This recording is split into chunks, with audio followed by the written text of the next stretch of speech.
One of the talks that I give is entitled The Myth of Normal, which is to say that we think that there are people who are normal over here, and then there's the pathological ones who have depression or anxiety or addiction or schizophrenia or bipolar disorder or any number of other ADHD or any number of other conditions.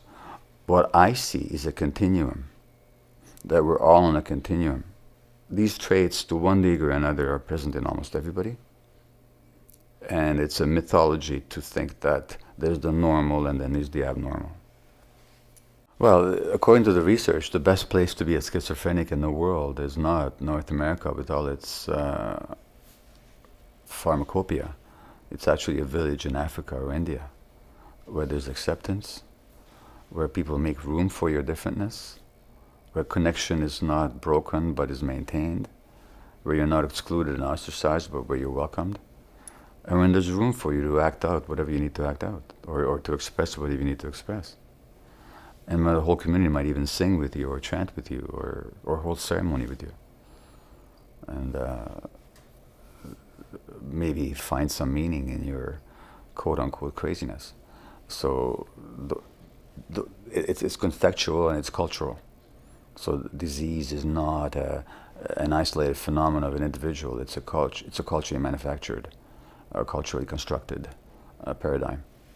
So a society that cuts us off from our spirituality, that cuts us off from society by idealizing the individualism and by destroying social contexts, which our society does, which ignores our emotional needs, is going to be a society that generates pathology. And I think that has to do with the very nature of the economic system that says that what matters is not who you are, but how you are valued by others. And our society values people for material. It's a materialistic society, which specifically means that what we value is not who people are, but what they produce or what they consume. And the people that neither consume nor produce, they're ostracized, they're shunted aside, and they're totally devalued. Hence the rejection of old people, because they no longer produce, and they're not rich enough to consume a lot either. So the very nature of this materialistic society dictates or generates and promotes that separation from ourselves.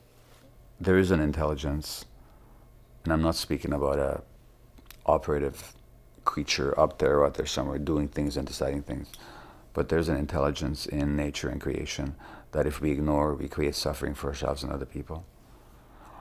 And aligning with that intelligence and aligning with that connection is really what, whether we do so consciously or whether we do so because we're called to do that in ways that manifest compassion and connection and love, that's the way we're meant to be.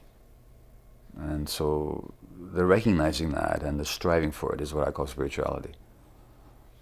The paths are many. Some find it through religion. Sometimes religion is an obstacle to that. In fact, often it is. But it may be a conduit to it as well, depending on who and how and where. It's what people are seeking. Many other paths that are not religious, but fundamentally there's this spiritual nature that if we ignore, we're actually ignoring an essential part of ourselves.